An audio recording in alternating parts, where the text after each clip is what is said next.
భక్తులందరికీ నమస్కారం అండి.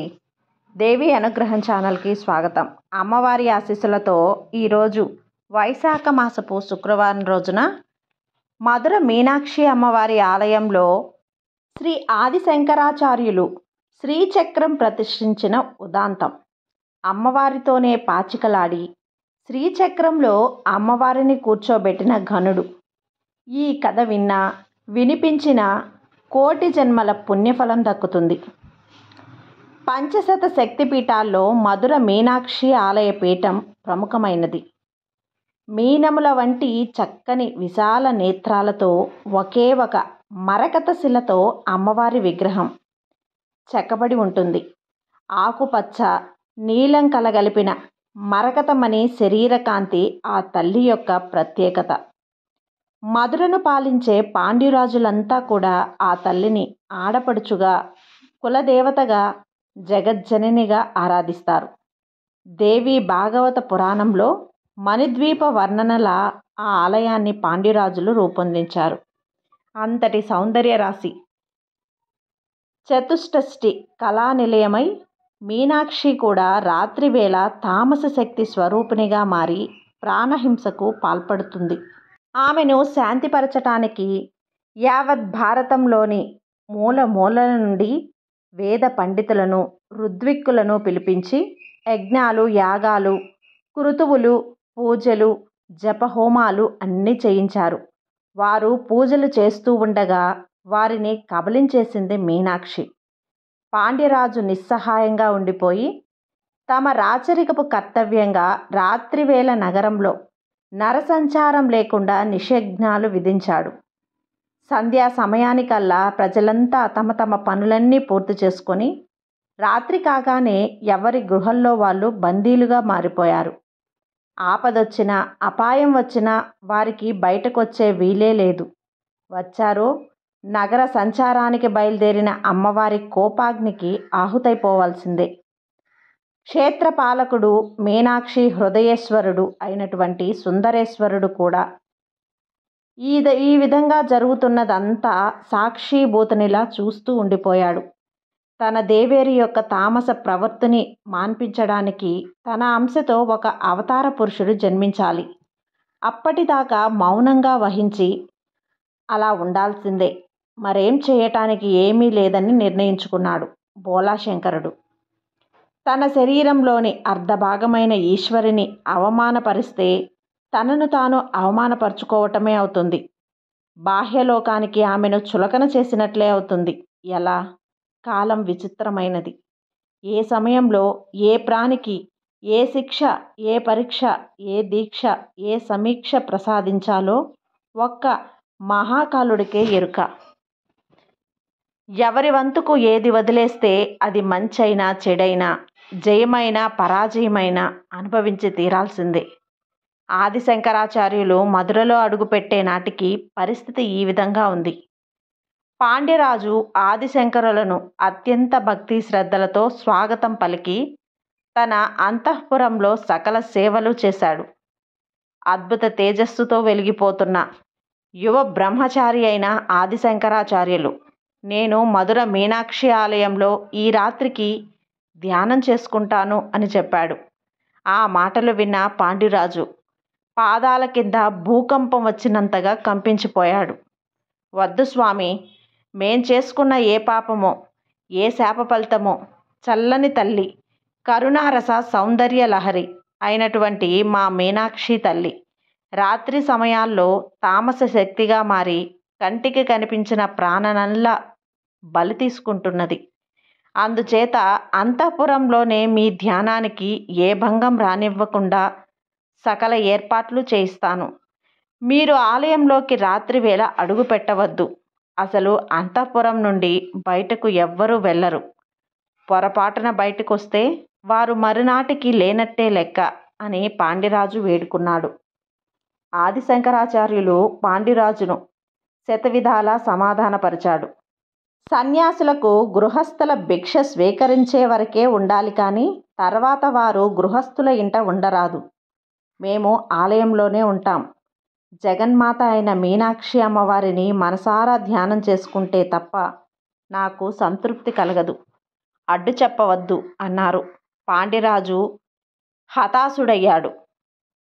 దైవీ తేజస్సుతో వెలిగిపోతున్న ఈ యువ బ్రహ్మచారిని ఇక చూడనేమో అని పాండ్యరాజు ఆవేదన చెందాడు.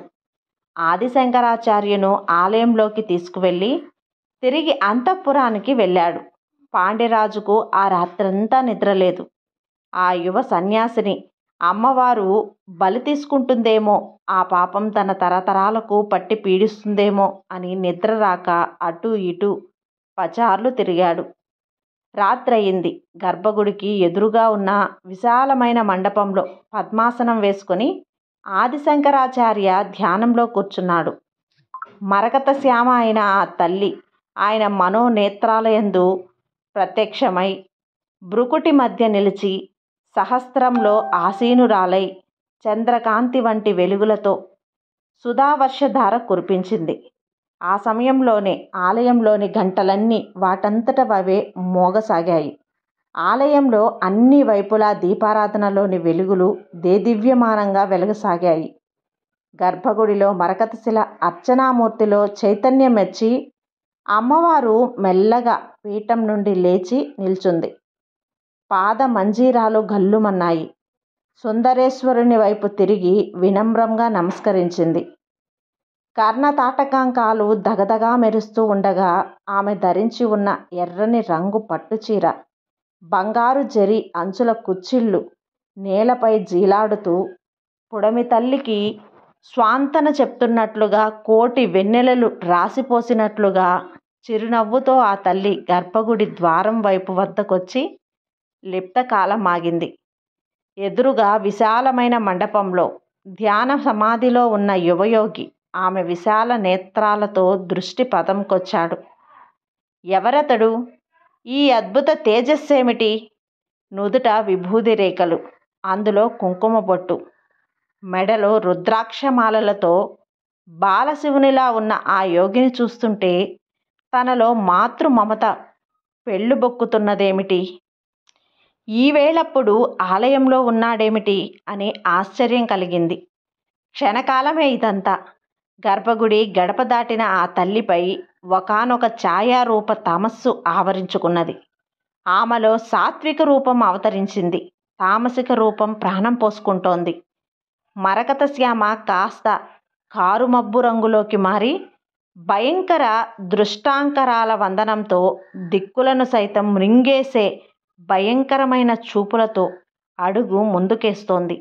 మహాకాళి స్వరూపంలా ఇందాక తల్లి ఆకారం గర్భగుడిలో సాక్షాత్కరించిన సమయంలోనే ఆదిశంకరాచార్యులు ధ్యాన సమాధి నుండి మేల్కొని మహాలావణ్య సేవదని కళ్ళారా చూశాడు. ఆయన హృదయంలో స్తోత్రం కవిత్వ రూపంలో సురగంగలా ఉరకలు వేసింది.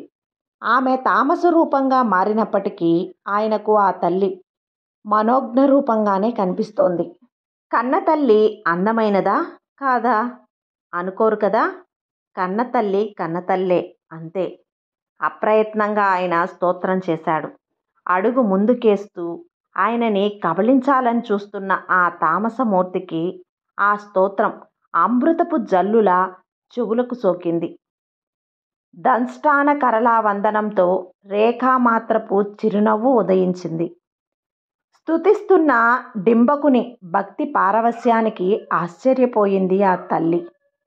అతని ఆత్మస్థైర్యానికి, తామస శక్తికి ఆశ్చర్యంగా చూసింది. నిజానికి సమయంలో తన వందనంలోకి శలభంగా వెళ్ళిపోవాల్సిన వాడు మింగడానికి బుద్ధి పుట్టడం లేదేమిటి? అర్ధనిమిలితాలులై కన్నులతో భక్తి పారవస్యంతో వజ్రాసనం వేసుకుని కూర్చొని స్తోత్రం చేశాడా యువయోగి. పుంగవుడు, భవాని, భుజంగ ప్రయాత స్తోత్రం ఆ యువయోగిలో నుంచి కవిత్వ గంగాజరిగా పొంగి పొరలిస్తుంది. జగజ్జనని త్రుళ్ళిపడింది. తామస భావనంతో నిండిపోయినటువంటి ఆమె హృదయంలో ఒకానొక సాత్విక తేజస్కిరణం తల్లడిల్లుతూ తటాలున మెరిసింది. ఆహా, తన శక్తి పీఠాస్తనము ఎంత అద్భుతంగా చెప్పాడీ యువకుడు. అవును, తాను త్రికోణ బిందురూపిణి, శ్రీచక్ర రాజనిలయ సహస్రం అనే పద్మ మహాపద్మములో శివశక్తి రూపిణిగా పరాశక్తిగా ఉండే తన ఉనికిని ఎంత చిన్న శ్లోకంలో ఎంత చక్కగా వర్ణించి గుర్తు చేశాడు. మరి తనలో ఈ తామస భావాలేమిటి? తన సృష్టిని తానే కిరాతకంగా హింసించే ఈ భావనలేమిటి? ఆలోచనలో పడింది అమ్మవారు. ఆదిశంకరుల ముఖ కమలం నుండి సురగంగలా వచ్చిన స్తోత్రం తరంగాలుగా ఆమె కర్ణపుటలను దాటి ఆమె ఆలోచనలలో సుడులు తిరుగుతోంది. ఏమిటిది? ఇతడు వసిన్యాది వాగ్దేవతలకు మరో రూపమా? ఏమీ పదలాలిత్యము? ఏమా కవిత్వము? ఏమా కంఠస్వరం? ఏమి భక్తి తత్పరత? ఏమి వర్ణన? శ్రీచక్ర రాజ్యంలోని నవావర్ణాలలోని దేవతాశక్తి బృందాలు, అనిమాది అష్టసిద్ధులు, ఈ యువయోగికి కరతల మలకము అనుకుంది అమ్మవారు. ఎవరు నాయనా నీవు? నా దారికి అడ్డుగా కూర్చున్నావేమిటి? నేనీ సమయంలో సంహార కార్యక్రమం చేపట్టాను. నిన్ను చూసి నీ స్తోత్రానికి ముగ్ధురాలై క్షణకాలం ఆగాను అంతే. నీవు తొలగు. నిజానికి నీవీ పాటికి నాకు ఆహారం కావలసిన వాడివి. నీ వాక్కు నన్ను ఆకట్టుకుంది అన్నది జగజ్జనని వాత్సల్యపూరిత సుధా దృక్కులతో ఆదిశంకరాచార్య వైపు చూస్తూ ఆదిశంకరుల సాష్టాంగ దండ ప్రణామం చేశాడు. అంబా, శాంభవి, చంద్రమౌళి, రబల, కాత్యాయిని, సుందరి, గంగాజరిలా సాగిందా స్తోత్రం. తల్లి తల పంకించింది. నవవిద్రుమ బింబశ్రీ శ్రీ కన్యకారి రథనచ్చద పగడము దొండపండు కలిపిన ఎర్రని రంగును గుర్తు తెచ్చే ఆమె పెదవులపై వెన్నెల లాంటి నవ్వు వెల్లివిరిసే. శుద్ధ విద్యాం కురాకరా ద్విజం పక్తి ద్వియోజ్వల అన్నట్లుగా ఆ తల్లి పళ్ళు వరుస ఆ నవ్వులో తలుక్కుమని మెరిసింది. కర్పూర వీటికామోద సమాకర్ష దింగంతల అన్నట్లుగా తాంబూల సేవతో ఆ సువాసన దింగంతాలకు వ్యాపించింది. సరస్వతీదేవి వీణ అయినటువంటి కచ్చపి మధుర నాదాన్ని వింపించే సుస్వర సుమధుర నాదంతో జగన్మాత ఇలా అన్నది. నీ స్తోత్రాలకు నీ భక్తికి మెచ్చాను. నీవు నీ కవిత్వం చిరస్థాయిగా ఉండేలా ఆశీర్వదిస్తున్నాను. నీ నుంచి వచ్చిన ఈ స్తోత్రాలు నిత్యము పారాయణం చేయగలిగిన వారు శ్రీచక్రార్చన చేసినంతటి ఫలితం పొందుతారు. నీకు ఏ వరం కావాలో కోరుకో. ఆ వరాన్ని ఇచ్చి నేను నా సంహార కార్యక్రమాన్ని యథావిధిగా కొనసాగిస్తాను. నిన్ను సంహరించక అనుగ్రహించటమే నీకు ఇచ్చే పెద్ద వరంగా భావించు అన్నది కించిత్ అహం ప్రదర్శిస్తూ తామస భావ ప్రభావంతో ఉన్న అమ్మవారు. ఆదిశంకరుల క్షణం జాగు చేయలేదు. బాల్యంలో తెలిసి తెలియని వయసులోనే నేను సన్యాసించాను తల్లి.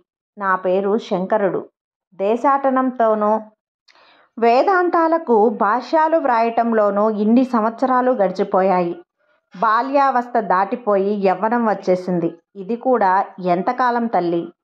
కానీ నా హృదయంలో నా బాల్య కోరిక ఒకటి మిగిలిపోయింది. అది శస్యంలా నన్ను అప్పుడప్పుడు బాధిస్తుంది అన్నాడు వినమ్రంగా ఆదిశంకరాచార్య. ముల్లోక జనని ముగ్ధ మనోహరంగా నవ్వింది. ఏ కోరికైనా తీర్చగల సమర్థురాలివి. నీ తల్లిని, జగజ్జనని నేనుండగా నీకేమి కొరత నాయనా?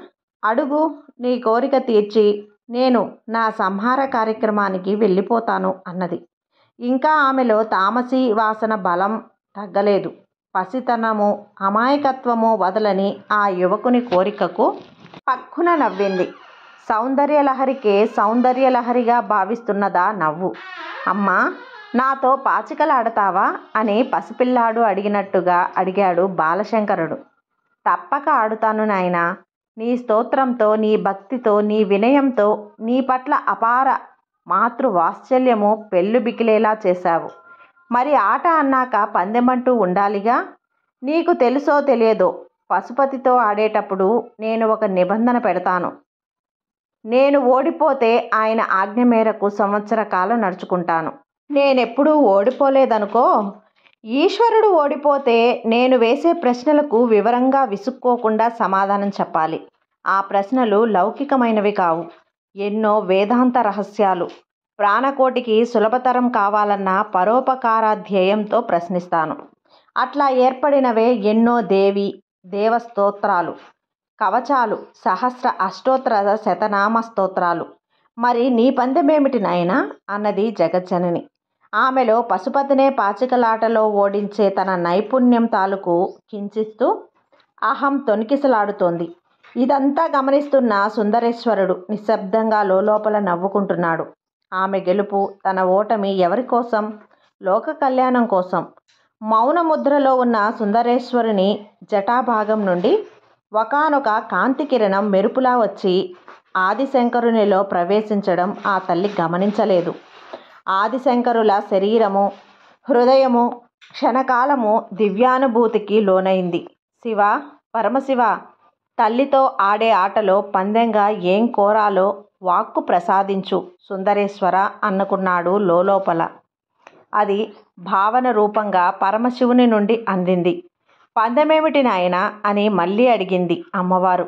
ఆ యువకునితో పాచికలాడి అతన్ని ఓడించి తన నైపుణ్యాన్ని సుందరేశ్వరునికి కూడా తెలియపరచాలి అనే ఉబలాటము ఆమెలో వచ్చేసింది.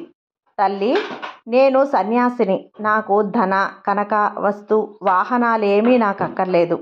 ఒక వాగ్వాదాన్ని పందెపు పణంగా నేను పెడితే నీకు అభ్యంతరమా తల్లి అన్నాడు శంకరాచార్య. తప్పకుండా, నీ వాగ్దానము ఏమిటో చెప్పేసేయ్ అన్నది వాత్సల్యము నిండిన చిరునవ్వుతో జగన్మాత. బహుశా మరింత కవితాశక్తి ప్రసాదించమని, అది మహారాణులు మెచ్చి మహాతీర్తి రావాలనే కోరుతాడని ఊహించింది. తల్లి, నీవు కరుణామయివి. నీవు తామస శక్తివై ఈ సంహార కార్యక్రమం చేయటం నాకు బాధగా ఉంది. ఆటలో నీవు ఓడిపోతే ఈ సంహార కార్యక్రమం ఆపేసి అందరినీ కాపాడాలి. నేను ఓడితే మొదటగా నేనే నీకు ఆహారం అవుతాను అన్నాడు దృఢచిత్తంతో ఆదిశంకరాచార్య. జగన్మాత నవ్వింది. నిన్ను ఆహారంగా తీసుకోను నాయనా. నేను ఓడిపోతే నీ మాట ప్రకారం నేను ఈ సంహార కార్యక్రమం ఆపేస్తాను, సరేనా అన్నది. ఆమెలో తానెన్నడూ ఓడిపోననే దృఢ విశ్వాసం నిండుగా ఉంది. పశుపతినే ఓడించేంత తనకు ఓటమి రాకూడదు. ఈ యువకుని నిరుత్సాహపరచకూడదు. గెలుపు అతడికే లభిస్తుంది అనిపించేలా మెల్లిగా ఆడుతూ చివరిలో ఓడించి తన సంహార కార్యక్రమం కొనసాగించాలని ఆలోచించింది. ఆదిశంకరాచార్య భక్తితో మొక్కాడు. తల్లి, నీ దివ్య మహిమలు గల పాచికలు నీవే ప్రసాదించు. నీవు కోరిన పందెం నీకు, నేను కోరిన పందెం నాకు పడేలా ఆ పాచికలలో నీ మహత్యం నింపు. నేను ఆటలో అన్యాయం ఆడను, అసత్యం పలకను. నీవు నాతో పాటు ఈ విశాల మండపంలో కూర్చొని అవసరం లేదు. నీ గర్భగుడిలోని ఉన్నతాసనం మీద కూర్చోమ్మా అన్నాడు. ఏమిటి నాయనా ఆలోచిస్తున్నావు? ఆట మొదలుపెట్టు. పాచికలు నీవే మొదట వెయ్యి. చిన్నవాడివి, నీవు మొదట ఆడటమే న్యాయం అన్నది మీనాక్షి అమ్మవారు. ఆమె హృదయంలో మాత్రం, సుందరేశ్వర, నీ అర్ధాంగిని, నాకు ఓటమి ఉండకూడదు. నీ దగ్గరే నేను ఓడిపోలేను. నా బిడ్డ దగ్గర ఓడిపోతే నాకు చిన్నతనంగా ఉంటుంది. మరి మీ ఇష్టం అన్నది. సుందరేశ్వరుడు చిరునవ్వుతో ఆశీర్వదించాడు. ఆదిశంకరులు, తల్లి, నీవు సృష్టించిన దివ్యపాచికలు ఈ క్షణాన నా చేతిలో ఉన్నాయి. నీలోని దివ్యశ్చము నాలోకి వచ్చినట్టే కదా. ఈ భావనే నన్ను పులకింపచేస్తోంది. అమ్మా జగన్మాత, ఇంతటి అదృష్టము ఎంతటి యోగులకు దక్కుతుంది? మళ్ళీ మళ్ళీ ఈ అవకాశం రాదు నాకు. పశుపతితో తప్ప మరెవరితోనూ పాచికలాడని తల్లివి. సాధారణ మానవుడైన నాతో ఆడడానికి అంగీకరించావు. అందుకని ఈ రాత్రి జరుగుతున్న వర్తమాన కాలం చాలా విలువైంది, మహత్తరమైంది. నీ లలితా సహస్రనామంలోని కొన్ని నామాలు, వాటి అర్థాలు ఆలోచిస్తూ ఈ క్షణాలకు ఒక అద్భుతమైన పవిత్రత, ప్రయోజకత కూడా నేర్చుకుంటాను. నీ నామాలు పలుకుతూనే ఆడుతాను. అభ్యంతరమా తల్లి? అలాగని ఆటలో ఏమరపాటు చూపను. సాక్షాత్తు గురురూపిణివైన నీవు తోపింపచేసే అర్థాలతో ఆ స్తోత్రం మరింత మహత్వపూర్ణమవుతుంది అన్నాడు భక్తితో పాచికలు చేతబట్టుకొని నమస్కరిస్తూ తన్మయురాలైనది ఆ తల్లి. సంఖ్యాశాస్త్ర ప్రకారము పావులు కదుపుతూ ఉన్నాయి. సంఖ్యలకు అక్షరాలకు అవినాభావ సంబంధం ఉంది. అమ్మవారికి ఆటలో ఆసక్తి పెరిగింది. ఇరువురి పావులు న్యాయబద్ధంగా కదులుతున్నాయి. తాటంకగా యుగభూలిత తపనోడు మండల అన్నట్లు అమ్మవారు అతని న్యాయమైన ఆటకు తలొప్పుతోంది. ఆ తల్లి తాటంకాల కాంతి సూర్యచంద్రుల తేజోవలయల్లాగా కనిపిస్తూ ఉండగా ఆదిశంకరాచార్య అమ్మవారిని స్తోత్రం చేస్తున్నాడు. విజయ విమల వంద్య వందారు జనవత్సల అన్నాడు. తల్లి నవ్వింది. విజయం అంటే విజయం నాదే కదా నాయనా అన్నది ఆట మధ్యలో ఆపి. కించిత్ గర్వంగా విజయ పరంపర మనిషిలో అహం పెరిగేంతటి మత్తును కలిగించింది. సృష్టి స్థితి లయలకు నేనే నిర్వహించగలనన్న గర్వంతో ఉన్నటువంటి ఆ తల్లి నయనాల్లో చూపుల్లో ఎరుపుదనం అహం కనిపించాయి. విజయం నాదైనా నీదైనా రెండూ ఒకటే తల్లి. నీలో నుండి నేను ఉద్భవించాను. నాలో నీవున్నావు. ఒక నాణ్యానికి బొమ్మ బొరుసుల జీవుడు దేవుడు ఉన్నాడనుకుంటే ఎంత అందంగా ఉంటుందమ్మా. విజయపు అంచులకు చేరుకున్నటువంటి వ్యక్తి లిప్తపాటులో అపజయాన్ని చవిచూస్తాడు.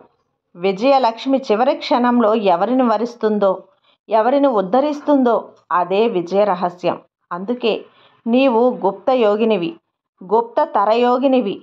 ఆ గోప్యాన్ని తెలుసుకోగలిగిన వారికి విజయమైన పరాజయమైన ఒకటేనమ్మా. పరాజయము నీ శక్తి స్వరూపమే.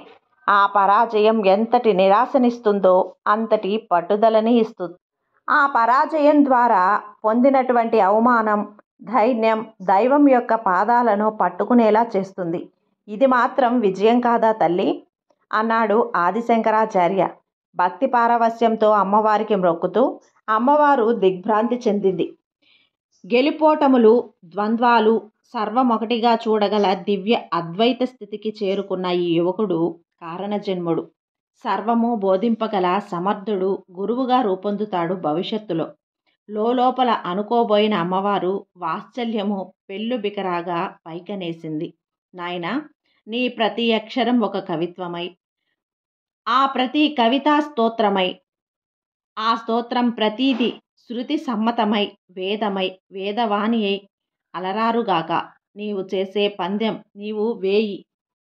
ఇద్దరి పావుల్ని న్యాయబద్ధంగా నేను కదుపుతాను. ఆ సుందరేశ్వరుని సాక్షిగా నేను కపటం మోసం చెయ్యను అన్నది అమ్మ. గెలుపోటములు జగన్మాతవై నీవు అధీనం కదా తల్లి అన్నాడు ఆదిశంకరాచార్యులు. ఆలయంలో ఉన్న బంగారపు గిన్నెలోని పసుపు కుంకుమ చందనపు పొడులతో అష్టరేఖల గడులు చిత్రించాడు. అమ్మవారి పాదాల వద్దనున్న పుష్పాలను తన పావులుగాను, అమ్మవారి అలంకరణ సామాగ్రిలోని మంచి ముత్యాలను అమ్మవారి పావులుగాను సిద్ధం చేశాడు. జగన్మాత సంతోషించింది. దివ్య పాచికలను సృష్టించింది. ఆ యువకునితో ఆట పూర్తయ్యే వరకు నీ కోరిక మేరకు నేను నా స్థానంలో కూర్చుంటాను అంటూ గర్భగుడిలోని వెనక్కి నడిచింది. ఆ సమయంలో సర్వచరాచర కోటికి తల్లి అయిన ఆమెలో యువ యోగీశ్వరునిపై మాతృమమత పెళ్ళుబికింది. ఎంత చిన్న కోరిక కోరాడి డింపకుడు ఓడించకూడదు అనే జాలి కూడా కలిగింది. పీఠం మీద ఆసీనురాలై మరుక్షణంలో ఆమెలో ఇందోకున్న తామసభావం మాయమైపోయింది. నిర్మలత్వం వచ్చేసింది. ఆదిశంకరులు ఆమెలో కోరుకున్న మొదటి మార్పు ఇదే. తన స్తోత్ర శక్తితో అది సాధించాడాయన. మనసులో సుందరేశ్వరునికి మ్రొక్కాడు. పరమశివ, జగన్మాతతో ఆడుతున్న ఆట పర్యావసానం లోక కళ్యాణంగా మారేలా అనుగ్రహించు. గెలుపోటములు రెండూ నీ దృష్టిలో సమానమైనవి.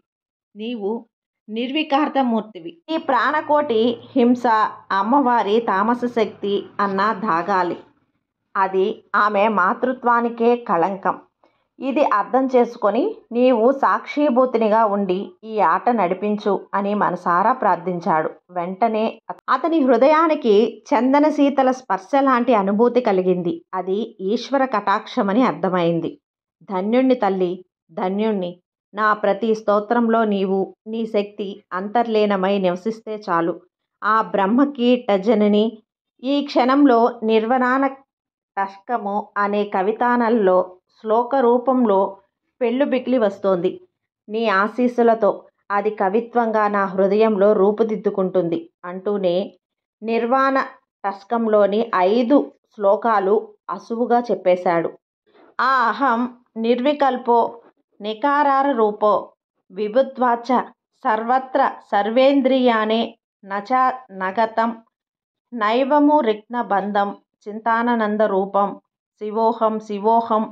రాజనగరులో తెల్లవారుజామునయింది. ఆ గుర్తుగా మేల్కొల్పు నగరా మోగింది. అమ్మవారు త్రుళ్ళిపడింది. ఈ యువయోగి మధుర వాక్కుల్లో కాలం ఆగిపోయి త్వరగా జాము గడిచింది. తల్లి, ఇంకా కొద్ది ఆట ఉంది. నీవు విశ్వసాక్షినివి, సాక్షివర్జితవు కూడా అని అన్నాడు. విశ్వానికి సాక్షిని నేను. సాక్షివర్జితను ఎలా అవుతున్నానో చెప్పగలవా అని అడిగింది. జగన్మాత అతని నోటి వెంట ఆ నామాలకు అర్థాలు వినాలనే కుతూహలంతో తల్లి రెప్పపాటు లేనప్పుడు సృష్టిని కాపాడటం, రెప్పపాటు జరిగినప్పుడు లయం జరగటం రెండూ నీ ప్రక్రియలే కదమ్మా. సర్వ విశ్వానికి సాక్షినివైన నీవు ప్రాణాలకు కాలం తీరుపునవు. నీ సువిశాల నయనాల నల్లని కనురెప్పలను క్షణకాలం రెప్పపాటు సాకుతో మూసుకొని సాక్షివర్జితవుతావు. అలా చేయకపోతే నీ సృష్టిలో నియమోల్లంఘన జరిగిపోతుంది. అవునా తల్లి అన్నాడు. ఎక్కడో కదలాడుతున్న ఒక మధురానుభూతి, ఒక మాతృమమత ఈ యువకుణ్ణి చూసినప్పటి నుంచి తనలో కలుగుతూనే ఉంది. తనలో 3 జాములు ఆడిన ఆట కేవలం వినోదమా? కాదు కాదు, ఇంకేదో కారణముంది. విఘ్నేశ్వరుడు షణ్ముఖునిలా ఈ జన్మలోనే తన బిడ్డ ఆట పూర్తి కాలేదీరోజు. సంహార కార్యక్రమం ఆగిపోయింది. తనలో తామస శక్తి మరుగై సాత్విక శక్తి నిండిపోయి అపార కరుణ జాలువారుతోంది. ఇక బ్రహ్మముహూర్తాన కాలమొస్తుంది. ఆలయ పూజారులు వస్తున్నారు. అభిషేకాలు, పూజా విధులు నిర్వర్తిస్తారు. మరి కాసేపట్లో కాలాన్ని ఖచ్చితంగా అమలుపరిచే సూర్య భగవానుడొస్తాడు. భానుమండల మధ్యస్థ తన స్థానం. ఎంత మార్పు! ఒక్క రాత్రిలో యువకుడు ఎంత మంత్రమేశాడో! అమాయకత్వంతోనే ఆకట్టుకున్నాడు. తన ఆట కట్టేశాడు. తీరాతను ఆట ఓడిపోదు కదా. పశుపతినే ఓడించగలిగిన తాను ఈ యువకుని చేతిలో ఓడిపోతే ఆ సంహార శక్తి ఆపేయాలి అని మనసులో అనుకుంటూ ఇక ఆట మీద దృష్టి కేంద్రీకరించింది. క్షణకాలం భయ విశ్వతలతో తలంచిన ఆమె యొక్క విశాల నయనాలు చూస్తూ ఆదిశంకరులు భక్తిపూర్వకంగా నమస్కరించాడు. అమ్మవారి కుండలిని యోగ శ్లోకాలు, సహస్రనామాల స్తోత్రాలు విని గానం చేస్తూ పావులు చకచకా పాచికలు కదిపాడు. అమ్మవారిలో పట్టుదల పెరిగి త్వరగా పెద్ద పెద్ద పందాలు పడేలా పాచికలు వేస్తోంది. దూరంగా శివభక్తులు వచ్చిస్తున్న చమకాలు, అమ్మవారి సుప్రభాత గానాలు ప్రారంభమయ్యాయి. ప్రతి పనికి ఒక నిర్దిష్ట సమయ పాలన ఉండి తీరాలి. అదే ముక్తి పదానికి మొదటి మెట్టు. ఆయన చివరి పందెం నాది. నా పావులన్నీ మధ్య గడిలోకి వచ్చాయి. నేను గెలిచాను అంది అమ్మవారు సంతోష తరంగాలతో తేలిపోతూ. అవునా తల్లి, 4 ద్వారాల్లోకి వచ్చేశాను. నేను కూడా 9వ ఆవరణ చేరుము తల్లి. నీవు బిందువులో యథాస్థానంలో జగన్మాతగా కూర్చున్నావు. నీవే గెలిచావు తల్లి. నీ చేతిలో ఓటమి కంటే నీ బిడ్డకు కావలసిన కైవల్యమేముందమ్మా. జగన్మాత చేతిలో ఓటమి కూడా గెలిపే తల్లి. ఇలాంటి ప్రత్యక్ష ఆట ఎవరికి దక్కుతుంది అన్నాడు దివ్యపాచికలు అమ్మవారి ముందు పెడుతూ. నేను గెలిచాను. మరి మన ఒప్పందం ప్రకారం నా సంహార కార్యక్రమం నేను కొనసాగిస్తాను.